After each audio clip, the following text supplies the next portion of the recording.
Hello बच्चा लोग, नमस्कार। देखिए, आप लोगों का जो 12वीं क्लास का चैप्टर नंबर 2 चल रहा है, आरबीएसई और सीबीएसई बोर्ड, इंग्लिश और हिंदी दोनों मीडियम।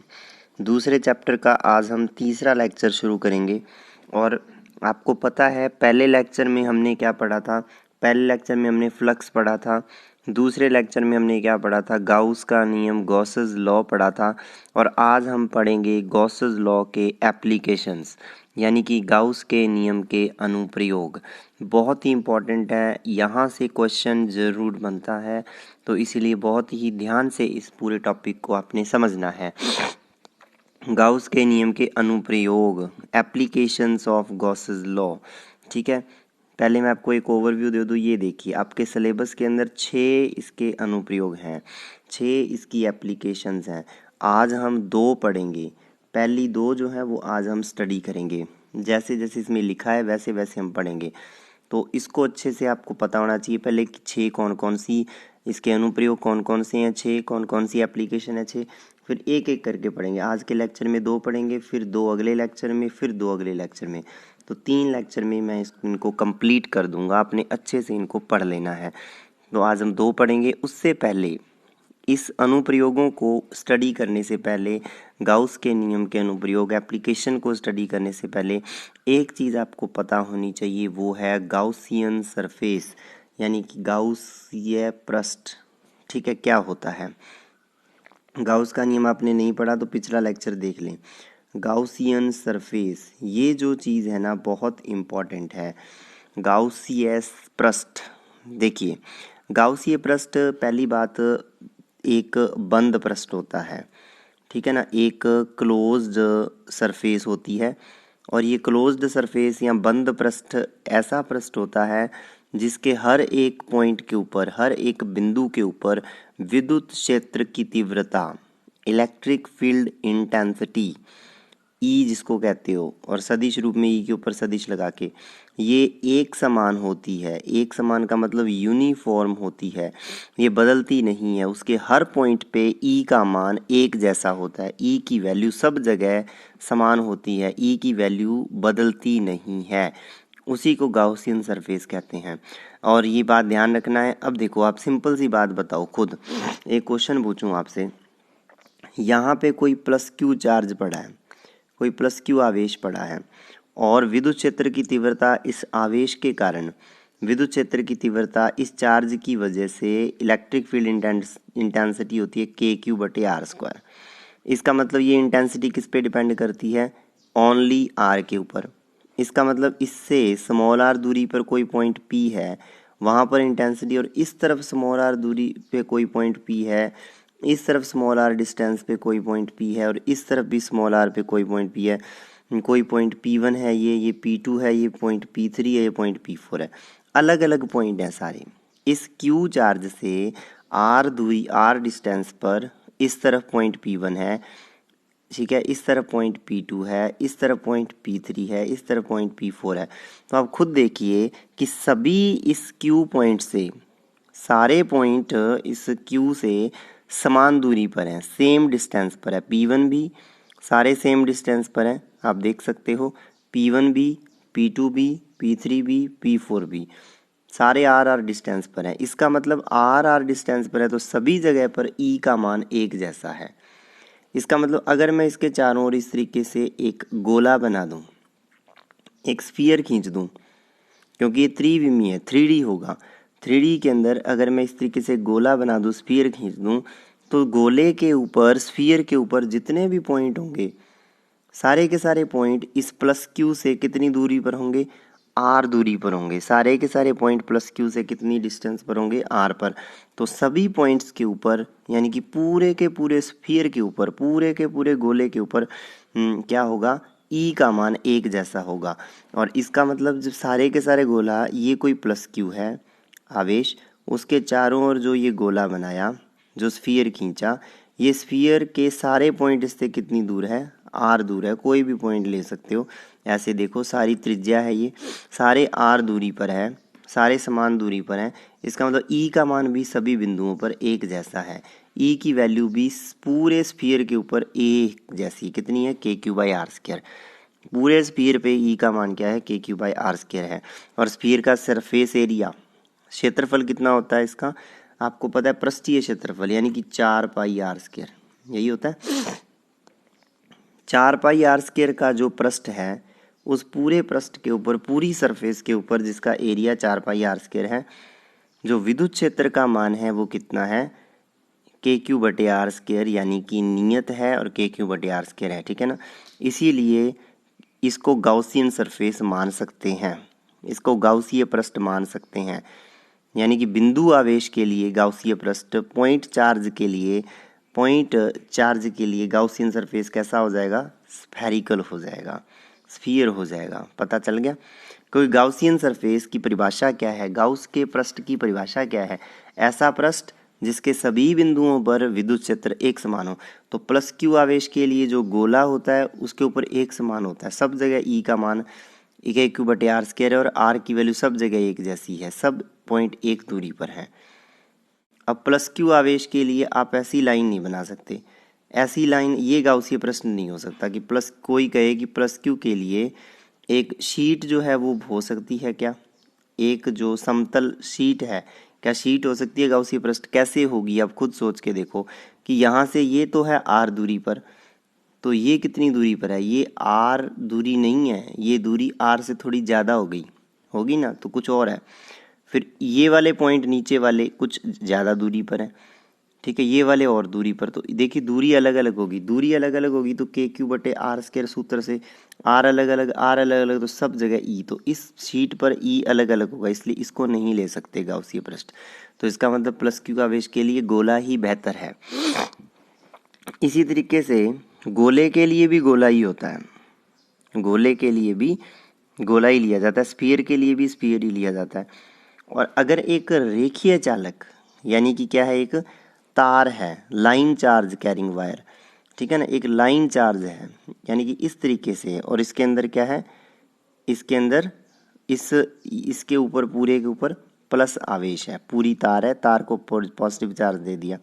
तो तार के लिए क्या होगा, तार के लिए क्या होगा, एक सिलेंडर होगा इस तरीके से, गाउसीय सरफेस क्या होगी, एक सिलेंडर, यानी कि एक बेलन होगी।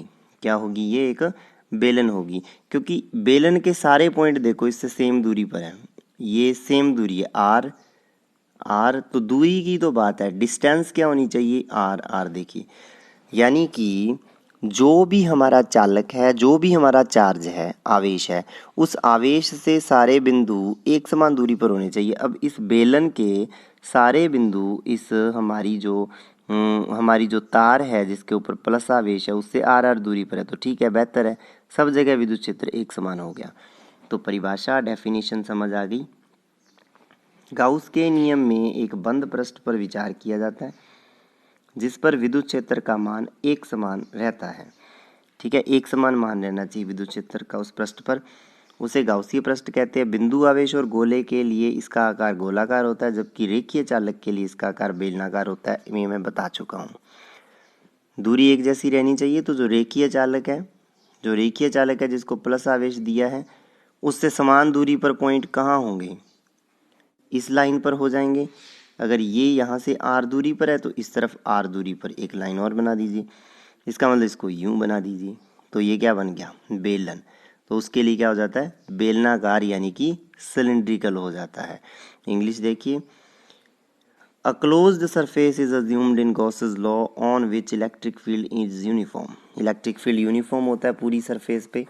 That closed surface is called known as Gaussian surface. It is spherical, ये स्फेरिकल होती है किसके लिए, 4 point charge and charging sphere. एक स्फीयर के लिए और एक पॉइंट चार्ज के लिए ये स्फेरिकल होती है।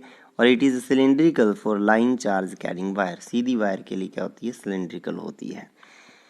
इतने ही टॉपिक पढ़ेंगे। देखो पहला देखिए, गाउस के नियम के अनुप्रयोगों में एप्लीकेशंस पे 6 एप्लीकेशन है। पहली क्या है, बिंदु आवेश के कारण तीव्रता, intensity bye a point charge. तो कुछ नहीं करना, एक पॉइंट चार्ज ले लेना है प्लस क्यू, ठीक है, उस पॉइंट चार्ज प्लस क्यू की वजह से, उससे बिंदु आवेश क्यू की वजह से, उससे आर दूरी पर एक पॉइंट होगा पी, वहाँ पर मुझे तीव्रता ज्ञात करनी है, इंटेंसिटी ज्ञात करनी है। और जो इंटेंसिटी की डायरेक्शन थी, आपको पता है प्लस क्यू के लिए बाहर की ओर होती है, तो इसकी डायरेक्शन तो होगी बाहर की ओर। तो आर डिस्टेंस पे इंटेंसिटी, आर दूरी पे विद्युत क्षेत्र की तीव्रता ई ज्ञात करनी है। तो उसके लिए क्या करेंगे, एक गाउसीय पृष्ठ खींचेंगे, गाउसियन सरफेस खींचेंगे एक। और कैसी होगी पॉइंट चार्ज के लिए, अभी अभी पढ़ा है, गोला होगी, स्फीयर होगा, कितनी रेडियस का, कितनी त्रिज्या का, आर त्रिज्या का गोला होगा। उसके बाद फ्लक्स आपको पता है ई डॉट डी एस होता है ना, यानी कि ई डी एस कॉस थीटा।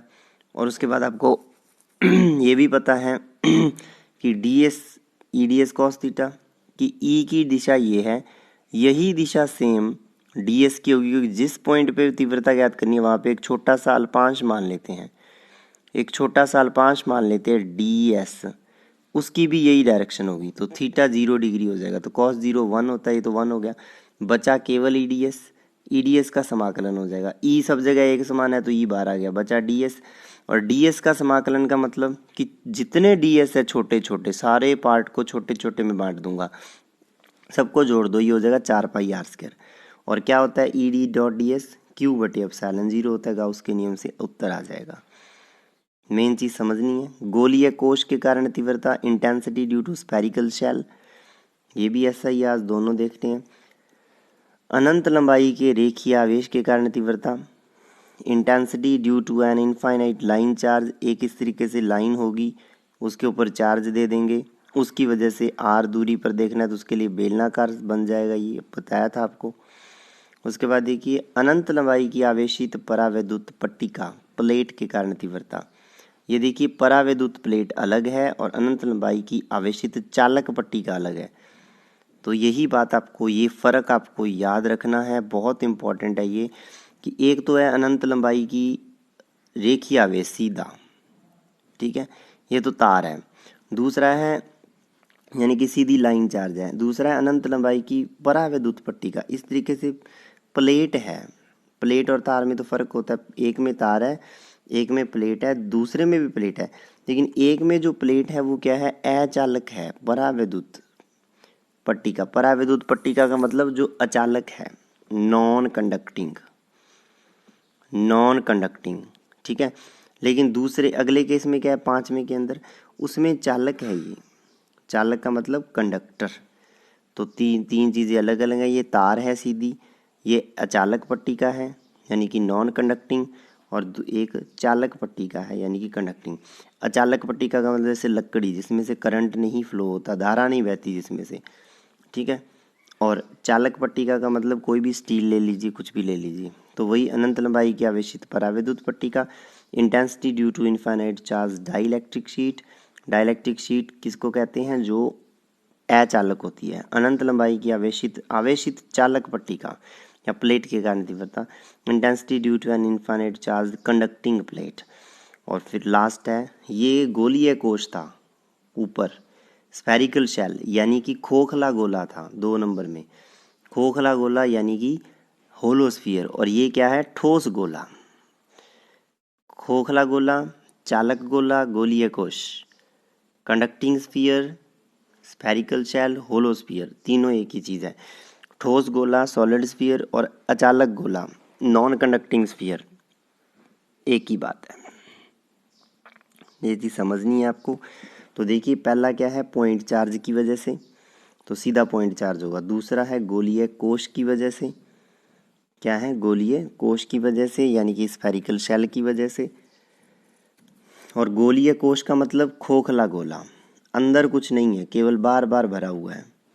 और खोखला गोला ही, स्फेरिकल शेल ही होलोस्फीयर होता है। गोलीय कोश को ही खोखला गोला कहते हैं, स्फेरिकल शेल को ही होलोस्फीयर कहते हैं। और इसके चार्ज ओनली सतह पे होगा, क्योंकि अंदर तो कुछ है ही नहीं, अंदर कुछ है नहीं तो चार्ज कहाँ होगा, ओनली सरफेस के ऊपर ही चार्ज होगा। इसीलिए ये बन जाता है चालक गोला भी, क्योंकि कंडक्टिंग स्फीयर, क्योंकि कंडक्टर के चार्ज ओनली सरफेस पे होता है। ये भी बहुत बड़ा क्वेश्चन है कि समझाएंगे आपको, कंडक्टर जो होता है ना, चालक, चालक के आवेश केवल सतह पर ही होता है, पृष्ठ पर होता है। ये भी आपको पढ़ाना है, ठीक है, ये आ जाता है।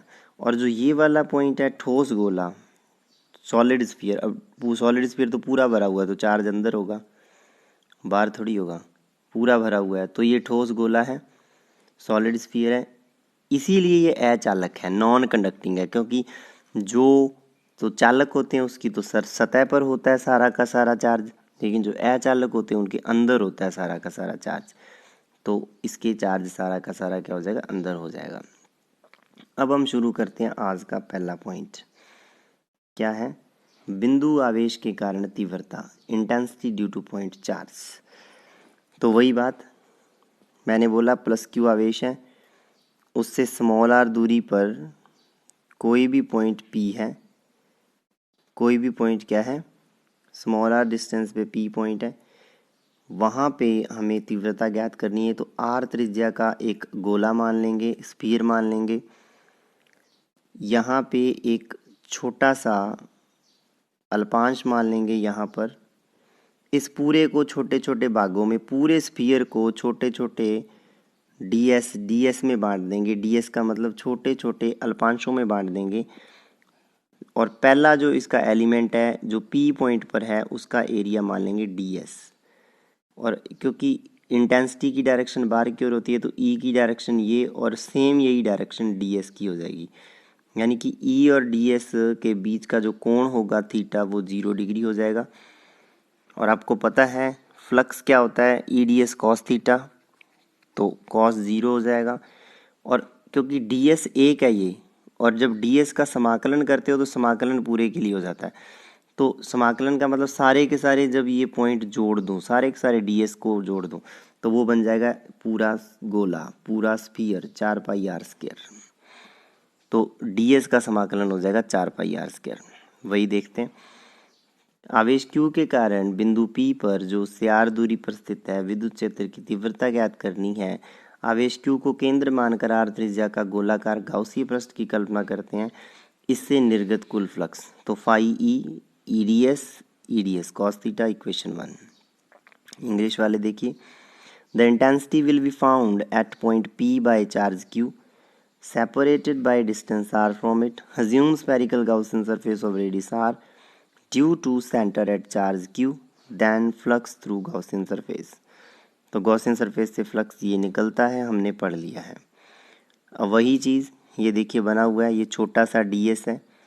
अब जब सारे के सारे ds ऐसे ऐसे ऐसे बहुत सारे ds होंगे, जब सारे के सारे ds को जोड़ दोगे बंद करके तो पूरा गोला बन जाएगा, सबको जोड़ दोगे तो वो बन जाएगा 4 पाई आर स्क्वायर, है ना। और ये डीएस की डायरेक्शन दिखाई हुई है, ये ई की डायरेक्शन है, दोनों देखो तीर एक ही दिशा में है, तो कोण थीटा क्या हो जाएगा 0 डिग्री। तो वही चीज़ यहाँ की हुई है। ई का मान संपूर्ण गाउसीय पृष्ठ पे एक समान होता है। Value of E is uniform eight entire Gaussian surface, बिल्कुल ठीक है। तो ई को बाहर निकाल लिया इंटीग्रेशन से, इक्वेशन 2 बन गई।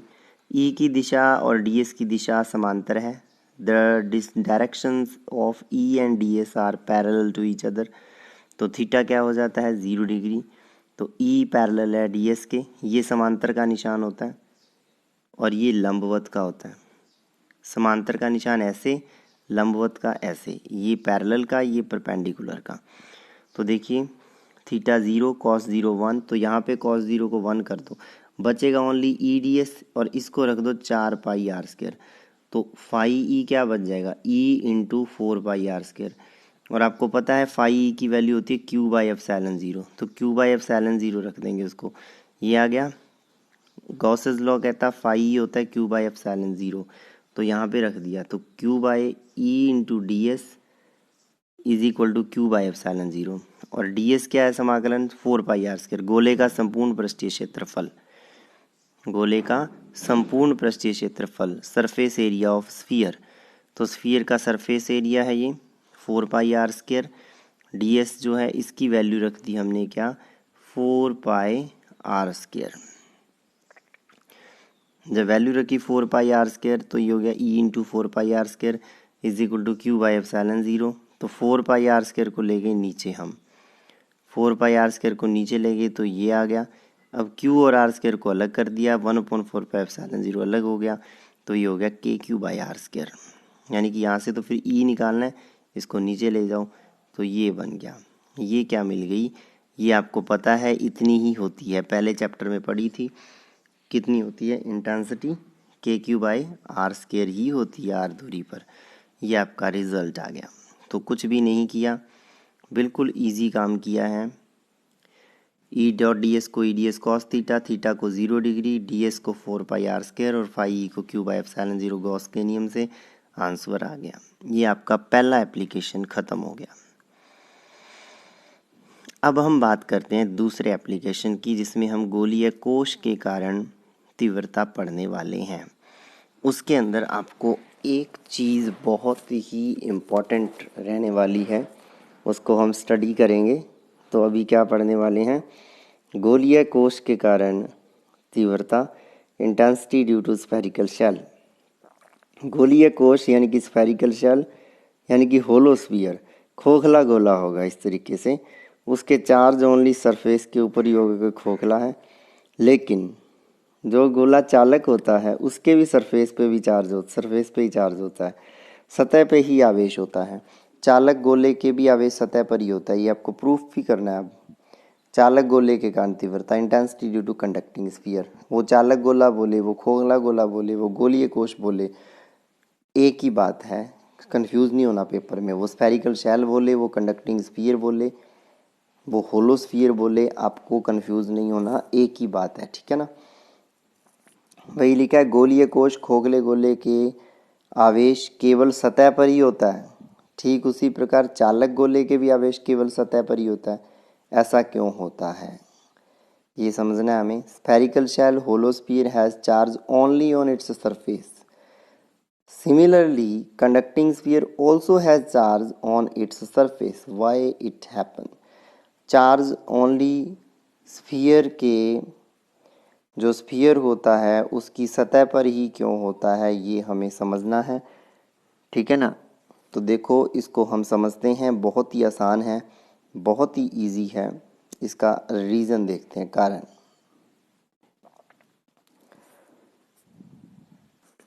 क्वेश्चन ये बहुत ही इम्पोर्टेंट है। क्वेश्चन आपको पहले समझना है अच्छे से।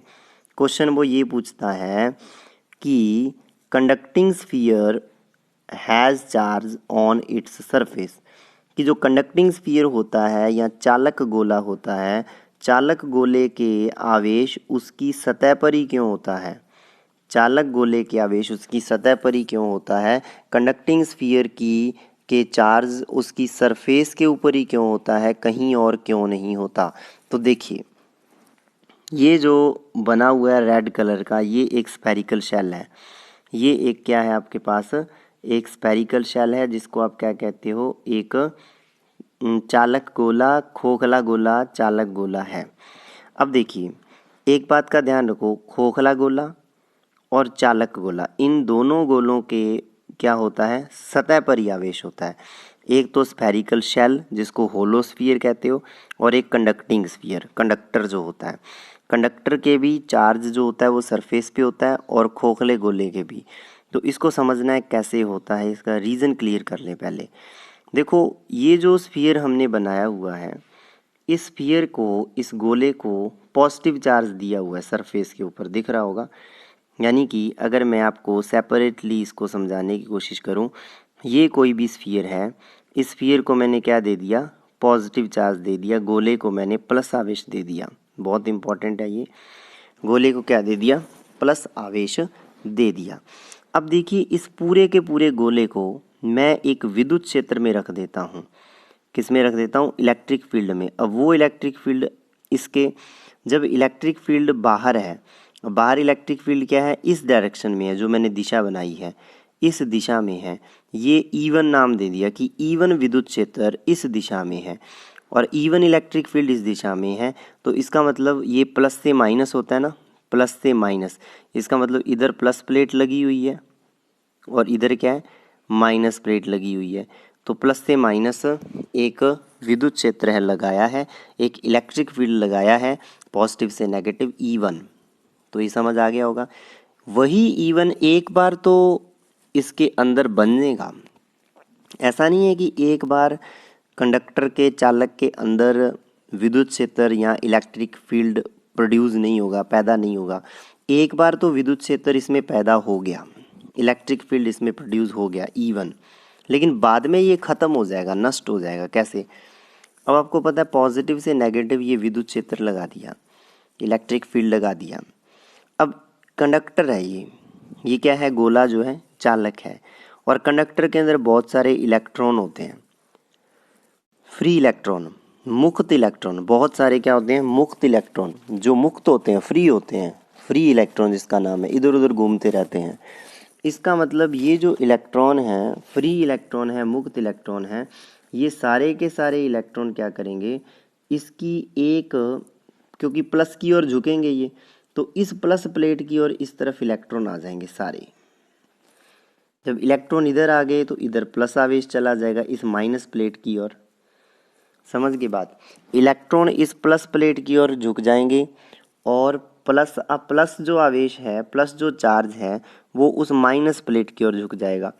इसका मतलब प्लस से अब देखो ये प्लस और माइनस, अब प्लस से माइनस, फिर अपने आप प्लस से माइनस एक फील्ड बन जाएगा, प्लस से माइनस एक अंदर अपने आप फील्ड पैदा हो जाएगा, अपने आप एक विद्युत क्षेत्र उत्पन्न हो जाएगा, इलेक्ट्रिक फील्ड पैदा हो जाएगा, उसकी वैल्यू होगी E2। जब बाहर से फील्ड लगाए हुए 2-4 मिनट हो जाएंगे तो ये E1 और E2 एक दूसरे के बराबर हो जाएंगे, E1 बराबर E2।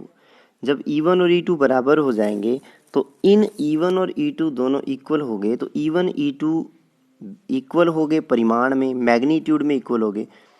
डायरेक्शन इनकी, दिशा इनकी अपोजिट है, डायरेक्शन अपोजिट है, मैग्नीट्यूड सेम है, तो एक दूसरे को कैंसिल कर देंगे। कैंसिल कर देंगे तो अंदर कुछ बचा ही नहीं, एक दूसरे को कैंसिल कर दिया, अंदर कुछ भी नहीं बचेगा। तो सारे का सारा चार्ज, सारे का सारा आवेश, सारे का सारा विद्युत क्षेत्र कहाँ आ जाएगा? इसकी सरफेस के ऊपर आ जाएगा, अंदर कोई फील्ड नहीं बचेगा। इसीलिए एक कंडक्टर के, एक चालक के या एक गोलीय कोश के सारे का सारा जो आवेश होता है वो उसके अंदर ही होता है, उसके सतह पर ही होता है, सॉरी, अंदर जीरो होता है, ओनली सरफेस पर ही होता है। समझ गए होगे बात? मैं दोबारा बताता हूँ। ये एक गोला है, ठीक है, गोले को हमने क्या दे दिया? पूरे गोले को प्लस आवेश दिया हुआ है। इस पूरे गोले को, पूरे स्फीयर को मैंने एक विद्युत क्षेत्र में रख दिया, तो इस तरफ प्लस प्लेट लगा दी, इस तरफ माइनस लगा दी, तो प्लस से माइनस विद्युत क्षेत्र E1 पैदा हो गया। अब क्योंकि प्लस माइनस को खींचेगा तो इलेक्ट्रॉनों को खींच लेगा इधर, तो प्लस माइनस प्लस को खींचेगा इधर, तो प्लस से माइनस उल्टी दिशा में इस E1 के एक क्षेत्र पैदा हो जाएगा E2। कुछ टाइम बाद E1 E2 बराबर हो जाएंगे तो एक दूसरे को कैंसिल कर देंगे। वही बात यहाँ है। चालक को आवेश देने पर ये देखिए E1 E2, तो E बराबर 0 हो गया, अंदर एक विद्युत क्षेत्र उत्पन्न हो जाता है, और उसको क्या नाम दे दिया? E1 क्षेत्र। ठीक है, E1 क्षेत्र उसके अंदर पैदा हो जाता है। ये हमने यहाँ पे लिख दिया कि उसके अंदर विद्युत क्षेत्र जो पैदा होता है उसकी वैल्यू क्या है? E1 है। E1 क्षेत्र जो है वो उसके अंदर क्या हो जाता है? उत्पन्न हो जाता है, जिसके कारण चालक के मुक्त इलेक्ट्रॉनों पर क्षेत्र के विपरीत एक बल लगता है। क्षेत्र इस तरफ है, इलेक्ट्रॉनों पे बल इस तरफ लगता है, विपरीत दिशा में, इसीलिए तो इधर आगे सारे, ठीक है ना। बल लगता है जिससे इलेक्ट्रॉन एक सिरे पर एकत्रित हो जाते हैं, जिससे दूसरे सिरे पर इलेक्ट्रॉन की कमी हो जाती है, जिससे एक अन्य क्षेत्र E2 पैदा हो जाता है। वही लिखा है मैंने। कुछ समय पश्चात E1 बराबर E2 हो जाने पर कुल E0 हो जाता है। यही चीज़ मैंने एक्सप्लेन की है, ठीक है ना। बहुत ही आसान है, काफ़ी आसान है, बहुत इंपॉर्टेंट क्वेश्चन है। When charge is given to the conductor, then electric field E1 is produced in it, due to which a force on free electrons act opposite to the field E1, due to which electron excess produced at one end and electron deficiency at another end। एक सिरे पे अब देखिए इस तरफ को electric field है। अब आपको पता है फोर्स होता है F बराबर QE, और इलेक्ट्रॉन के ऊपर जो बल लगता है, फोर्स लगता है, वो E की विपरीत दिशा में लगता है। तो इलेक्ट्रॉनों पे इस तरफ बल लगा, इलेक्ट्रॉन इस तरफ इकट्ठे हो गए, तो ऑब्वियस सी बात है इस तरफ इलेक्ट्रॉनों की कमी होगी। जहाँ इलेक्ट्रॉनों की कमी होती है वहाँ प्लस आवेश आ जाता है, जहाँ वृद्धि होती है वहाँ माइनस। तो डेफिशिएंसी है तो इधर प्लस चार्ज आ गया, इधर माइनस, प्लस से माइनस एक और फील्ड पैदा हो गया E2। और कुछ टाइम बाद E1 और E2 इक्वल हो जाएंगे तो कैंसिल हो जाएंगे, एक दूसरे को कर देंगे। वही लिखा है, due to which a force on free electrons act opposite to field E1, due to which electron excess produced at one end और electron deficiency at another end, which generates another field E2। After some time E1 E2 equal हो जाएंगे और total electric field zero. तो ये proof हो गया कि एक कंडक्टर के अंदर इलेक्ट्रिक फील्ड क्या होता है, ज़ीरो होता है। तो ये आपको समझ आ गया होगा दोस्तों बहुत अच्छे से। तो इसको एक दो बार और देखोगे इस पोर्शन को 6-7 मिनट में। इसका अलग से वीडियो मैं सेम इसी को पोर्शन को काट के इसको अलग वीडियो की फॉर्म में अपलोड कर दूंगा ताकि आपको क्लियर हो जाए ये बात। अब देखिए इसका पॉइंट पहला, अब जो हम गोले की बात कर रहे हैं, स्फीयर के बारे में पढ़ रहे हैं कि इसके लिए इलेक्ट्रिक फील्ड देखना है। तो अब देखिए जो स्फीयर है, स्फीयर के पॉइंट बार भी हो सकता है। स्फीयर के पॉइंट यानी कि इस गोले के बिंदु, गोले के पॉइंट ऊपर है, सतह पर चार्ज है, हमने पढ़ लिया। पॉइंट बार भी हो सकता है, पॉइंट सरफेस के ऊपर भी हो सकता है, सतह के ऊपर भी, पॉइंट अंदर भी हो सकता है। तो 3 केस बनेंगे।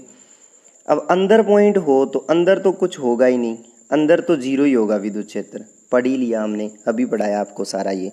तो अंदर तो जीरो हो जाएगा। मेन क्या है, बाहर पढ़ना है और सतह पर। और सतह पर क्या हो जाएगा, जो स्मॉल आर है वो कैपिटल आर हो जाएगा, गोले की त्रिज्या हो जाएगा, क्योंकि बिंदु कितनी दूर हो जाएगा, गोले की त्रिज्या के बराबर। तो स्फीयर की रेडियस के बराबर हो जाएगा, स्मॉल आर कैपिटल आर हो जाएगा। तो वही चीज़ जो KQ/R² होता है उसमें क्या हो जाएगा, KQ/R² हो जाएगा बस। तो वही चीज़। तो अब यहाँ पे बिल्कुल सिंपल है, ये एक स्फीयर है जिसकी रेडियस क्या है, कैपिटल R, पूरे पे प्लस चार्ज है। इससे स्मॉल r दूरी पे पॉइंट P ले लिया, P के ऊपर ds ले लिया छोटा सा, ds और E की डायरेक्शन एक ही हो गई, सेम वही चीज़, ये r रेडियस होगी, बिल्कुल सेम पिछला डेरिवेशन। फाई E होता है EDS cos थीटा 0 हो गया, EDS E को बाहर, E और समांतर है इसलिए E को बाहर निकाल लिया। ds का समाकलन 4πr² होता है, इसको रख दिया 4πr², फाई E 4πr²। और ये होता है Q/ε0, फाई E को Q/ε0 रखा और उसके बाद क्या आ गया, Q/ε0 रखा, ये सारा कुछ नीचे आ गया। तो ये आ गया 1/4πε0 Q/r², यानी कि KQ/r²। गोले के लिए और बिंदु आवेश के लिए दोनों के लिए बिल्कुल एक जैसा गॉसियन सरफेस होता है, वो स्फेरिकल होता है। तो ये हमने पढ़ा है, सेम वही डेरिवेशन है। अब सतह पर आ जाते हैं। जब बिंदु P चालक की पृष्ठ पर हो, जब तो बार था तो R ग्रेटर देन R था, इस कैपिटल R से स्मॉल r क्या था, बड़ा था। अब क्योंकि पॉइंट P क्या था, बार था, यहाँ था पॉइंट P, तो वहाँ पे एक गोला खींच दिया था, यहाँ पे ds मान लिया था, वही चीज़ थी। अब ये पॉइंट P यहीं आ गया तो R बराबर R हो गया। अब R बराबर R, when point P is at surface, R बराबर R। तो इसी जो ऊपर इक्वेशन 3 है, इसी में स्मॉल r को कैपिटल R रख दो, आंसर आ गया। फिर अंदर P गोले के अंदर हो, R लेस देन R। अब गोले के अंदर है तो पूर्व में पढ़े अनुसार पता है E बराबर 0 होता है, अंदर E 0 होता है। अगर अंदर पूछे तो ये सारा एक्सप्लेन कर देना जो हमने आपको ये बताया था। तो ये था आज का पूरा वीडियो, जिसमें हमने 2 एप्लीकेशन गॉस नियम की पढ़ ली। इसको अच्छे से स्टडी कर लेना। यहाँ पे 3 केस पढ़े हैं। ये गोला है, पहले पॉइंट गोले के बाहर है, फिर पॉइंट गोले की सरफेस पे आ गया और फिर पॉइंट अंदर चला गया। अंदर तो कुछ है ही नहीं तो 0 ही हो गया। पहले एक ग्रेटर देन R का, एक लेस देन R का और एक इक्वल R का केस है। तो ये आपके पास आज 2 एप्लीकेशन पूरी हो गई। बहुत ही इम्पोर्टेंट है दोनों ही, बहुत अच्छा लेक्चर है ये, इसको पूरा सुनो। चैनल को सब्सक्राइब करो, अगर वीडियो अच्छा लगा हो अपने दोस्तों के साथ शेयर भी करें। बहुत बहुत आपका थैंक्स।